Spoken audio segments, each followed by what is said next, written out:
네, 안녕하세요. 이번 주에 공유드린 논문은 델타라고 하는 작년 아이플레이어에서 발표가 된 논문입니다. 발표 시작하겠습니다.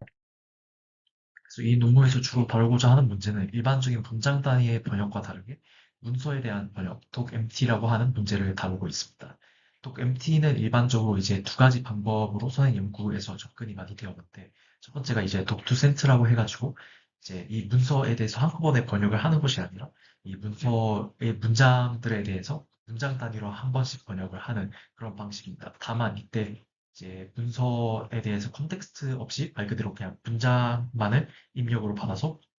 문장을 생성을 해주게 되면은 이제 그 컨텍스트의 부재의 원인으로 인하여 이제 그 컨시스턴시 같은 것들이 제대로 유지되지 않는 그런 문제가 발생할 수 있기 때문에 이 문장 자체에 대해서 번역을 생성을 문장으로 하지만 그 앞에 있는 그 문서에 존재하는 앞선 문장들에 대해서 컨텍스트로 입력을 받아가지고 처리를 하는 방식으로 보통 번역을 하는 것이죠. 그리고 덕투덕 같은 경우에는 말 그대로 이 문서에 대해서 번역을 하기 위해서 이 문서 전체 혹은 특정 윈도우 사이즈만큼의 문장들을 입력을 받아서 그 윈도우 사이즈만큼의 문장을 그대로 번역으로 생성을 하는 방식을 읽었습니다. 예, 그래서 문서 단위 번역에 있어서 이제 존재할 수 있는 문제가 크게 두 가지가 있대. 이제 첫 번째로 컨시스턴시랑 액큐러시 이두 가지 문제가 존재를 하게 됩니다. 컨시스턴시 같은 경우에는 말 그대로 떠한 문서에서 존재하는 포퍼 나움이라던가 어떠한 터미놀로지 같은 것들이 이제 서로 다른 문장에서 다르게 표현이 돼가지고 컨시스턴시가 떨어진다라고 하는 문제가 존재를 할 수 있고, 액큐러시 같은 경우에는 이제 뭐 일반적인 문장 단위 번역에서도 존재를 할 수 있는데 이제 번역을 하는 과정에서 특정 정보가 소실된다거나 아니면 의미가 바뀐다거나 그런 문제를 이제 뷰러시라고 칭합니다. 그래서 이 각각에 대해서 이제 서로 다른 메트릭을 활용을 해가지고 평가를 해주게 되는데 큐러시 같은 경우에는 일반적인 문장 단위 번역에서도 사용을 해주는 포맷을 이제 사용을 한다라고 하는데 그 포맷에 있어서 뭐 이제 일반적인 문장 단위 번역에서 활용이 되는 것처럼 이제 문장 단위로 그 소스 센텐스랑 타겟 센텐스를 입력을 해주고 코멧 접수를 이제 측정해주는 경우에는 이제 S 코멧인데 여기에서 이제 문서가 이제 단위이다 보니까 그 문서에 존재하는 모든 문장들에 대해서 이제 소스 센텐스, 타겟 센텐스에 대해서 코멧 점수를 측정하고 평균 낸 것을 이제 이 문서 전체에 대한 에스코멧 스코어다라고 보이는 방법이 하나. 그 디코멧 같은 경우에는 말 그대로 이제 좀 문서를 통째로 이제 포맷 모델이 서포트하는 그 컨텍스트 뭐 랭스 내에서 또 윈도우 사이즈 내에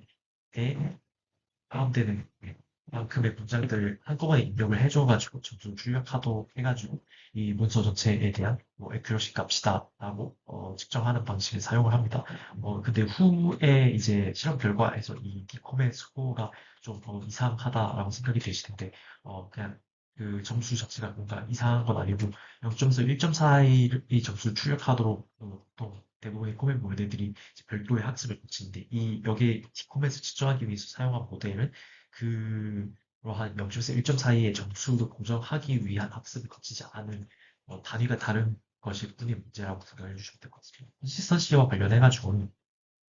기존에서 이제 문서 단위 번역에 대해서 평가를 하기 위해서 제안된 ATCR이라고 하는 매트릭에 대해서 조금 더 개선을 한 이러한 두 가지 매트릭을 이 논문에서 사용을 하겠다라고 하는데 ATCR1 같은 경우에는 어떠한 그 소스 도큐멘트에 존재하는 모든 프로퍼 나운들에 대해서 그 프로퍼 나운이 이제 처음으로 이제 그 문서에서 등장을 했다라고 했을 때 그것에 대해서 이제 타겟 도큐먼트에서 첫 번째로 등장한 그 프로퍼 나운에 대한 번역이 이제 들쑥날쑥하게 계속 바뀌는 게 아니라 말 그대로 컨시스턴트하게 이후 번역에 있어서도 그 표현으로 계속해서 번역이 되어야지 좋은 번역이다라고 가정을 하기 때문에 이제 그 KP번만큼 이 프로퍼 나운이 이 문서 내에서 등장을 했다라고 할 때 그 KP번의 번역에 있어서 그 얼마만큼 많이 그 첫 번째 번역과 일관되게 유지가 되었느냐를 이제 점수화한 매트릭이라고 봐주시면 될 것 같습니다. 다만 이렇게 뭔가 익세트 매치로 해가지고 그런 토큰 단위의 비교를 하게 되었을 때 나타날 수 있는 어떤 바이어스나 문제 같은 것들을 해결을 하기 위해서 좀 더 퍼지하게 이런 것을 매칭을 하는 기준을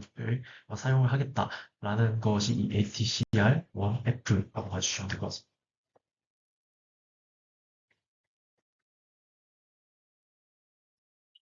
그래서 이렇게 정의가 된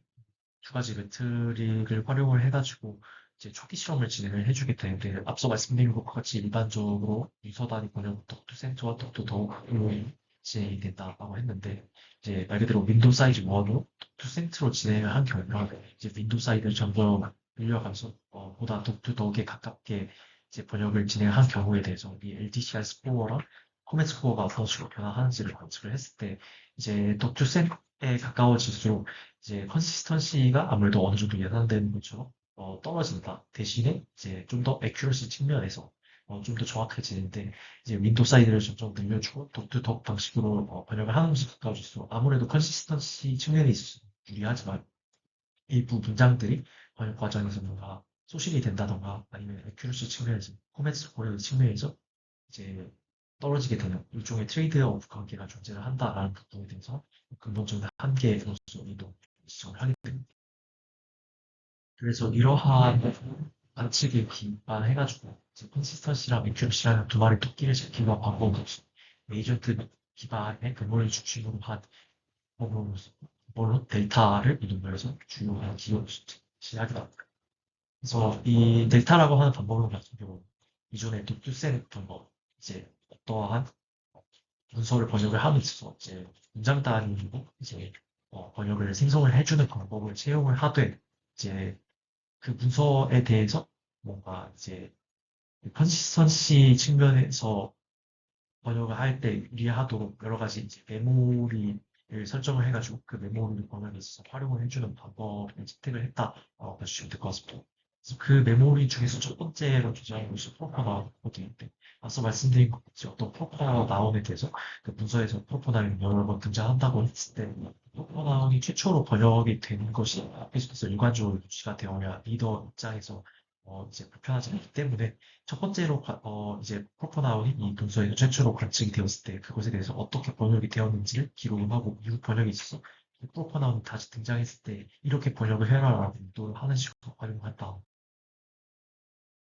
바이링구얼 서머리 같은 경우는 이제 말 그대로 소스 사이드랑 타겟 사이드로 이렇게 바이링구얼하게 유지가 되는데 소스 사이드 같은 경우에는 이미 번역된 앞서 문서들의 어떤 메인 컨텐츠 도메인 스타일 톤 이런 여러 가지들에 대해서 서머리를 유지를 하면서 이제 이러한 뭐 도메인 스타일 톤 이런 것들이 번역에 있어서 일관성이 유지될 수 있도록 하는데 타겟 사이드 같은 경우에는 이제 앞서서 이 소스 사이드가 컨시스턴시에 좀 더 집중을 했다면 타겟 사이드 같은 경우에는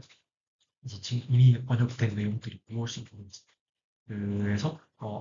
앞으로 번역을 해야 될 내용에서 빼먹지 말아야 할 것들 무엇이 있는지 같은 메인 컨텐츠를 중심으로 기록을 해서 매큐러시를 좀 더 챙겨준다라고 볼 수 있습니다. 롱텀 메모리와 숏텀 메모리는 그냥 말 그대로 이제 롱텀 메모리는 좀 더 큰 윈도우 사이즈만큼 앞서서 이제 번역이 된 이 문장상들, 소스 타겟 문장상을 저장을 하고 숏텀 메모리는 그거에 비해서 상대적으로 작은 윈도우 사이즈만큼 앞서 문장상을 저장을 한다. 있는 그대로의 문장상을 저장을 하는 건데 이제 번역에 있어서는 어떠한 소스 센텐스가 들어왔을 때 이제 리트리버를 통해 가지고 좀 유사한 문장상을 불러와가지고 번역에 있어서 참고를 하는 식으로 활용이 된다고 합니다. 그래서 이 제시된 델타 방법론의 어, 효율성을 보여주기 위해서 이제 실험을 진행을 하는데 테드 토크를 기반으로 했을 때 이제 문서 변별 데이터 기반으로 이제 기존에 존재하는 어떤 일반적인 번역기 모델들이랑 그리고 여러 가지 LLM들을 캣본으로 해가지고 이제 이 데이터 방법론은 이런 세 가지 베이스라인과 비교를 했을 때 이제 이 데이터 방법론은 모델 백본이나 그 언어 쌍어와 상관없이 이제 액큐러시랑 컨시스턴시라는 두 가지 측면에서 모두 이제 전반적으로 높은 성능을 보여준다라는 것을 보여주고 있습니다. 참고로 여기에 이렇게 센텐스, 텍스트, 독두덕이라고 하는 세 가지 베이스라인이 존재하는데 그것도 꽤 어려운 건 아니고 센텐스는 말 그대로 문장 단위로 번역을 해주는 거고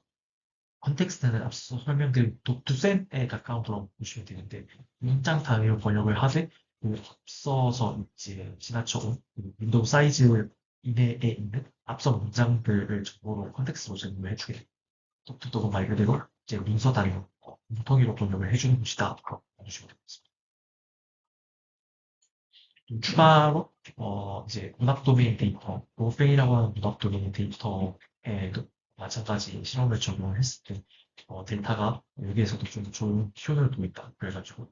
이제 비문학 도메인뿐만 아니라 문학 도메인에 있어서도 이제 이러한 데이터의 효능이 나타난다라는 것을 보여주고 추가로 이 데이터에 포함이 되어 있는 여러 가지 메모리에도 이제 단계별로 더 하는 에뮬레이션 테스트를 통해 가지고 점진적으로 이렇게 생산된 패턴을 통해 가지고 이 각각의 메모리들이 나름의 역할이 있고 메모리들 하나하나 이 데이터의 성능 향상에 기여한다라는 것을 실험적으로 있죠. 그래서 이 논문에 대해서 소개드리는